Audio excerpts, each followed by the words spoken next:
નાના હોય કે મોટા બધાને ગુલાબજાંબુ તો બહુ જ ભાવે, પણ શું તમને ખબર છે આપણે એકદમ ઓછા ખર્ચામાં એ બી ઘરના ઘઉંના લોટથી એકદમ માવેદાર ગુલાબજાંબુ આપણે ઘરે પણ બનાવી શકીએ છીએ।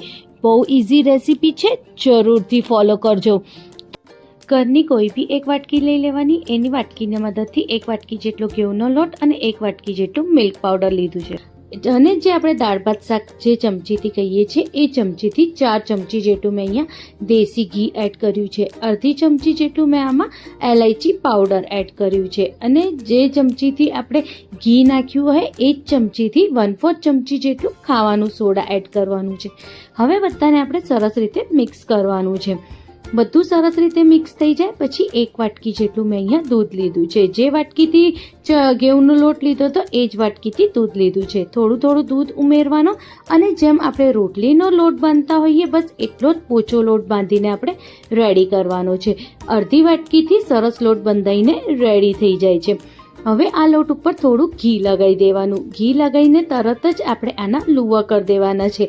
નાના મોટા જેટલા તમે ગુલાબજાંબુ બનાવવા માંગતા હો એ પ્રમાણે આપણે લુવા કરવાના, અને હાથે બરોબર મસળીને આવી રીતે આપણે એનો શેપ આપી દેવાનું। લંબગોળ શેપ આપો કે ગોળ શેપ, એને હાથે બરોબર મસળીને જ આપવાનું છે, એક બી તિરાડ ના હોવી જોઈએ। હવે સિરપ બનાવવા માટે 2 વાટકી જેટલી મેં અહીંયા ખાંડ લીધી છે, અને 3 વાટકી જેટલું મેં આમાં પાણી નાખ્યું છે। જે વાટકીથી ખાંડ લીધી છે એ જ વાટકીથી મેં અહીંયા પાણી નાખ્યું છે। હવે મેં 2 નાની એલાયચી નાખી છે। ખાંડ ઓગાળવા આવે એટલે આમાં રોઝ એસેન્સ નાખીશું 3-4 ટીપા। હવે ચાસણીને આપણે ઉકળવા દઈશું, તાર નથી કરવાના, સહેજ ચીકણી થાય ત્યાં સુધી આપણે એને ઉકાળવાની છે, લગભગ 2 થી 3 મિનિટ। બસ હવે ગેસની ફ્લેમ બંધ કરી દેવાની। ગુલાબજાંબુને તળવા માટે મેં અહીંયા ઘીનો ઉપયોગ કર્યો છે, તમે તેલનો ઉપયોગ પણ કરી શકો છો।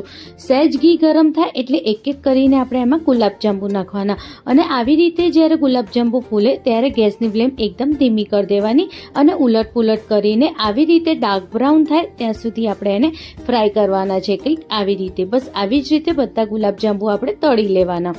હવે જે ચાસણી છે એને ગરમ કરવા મૂકવાની।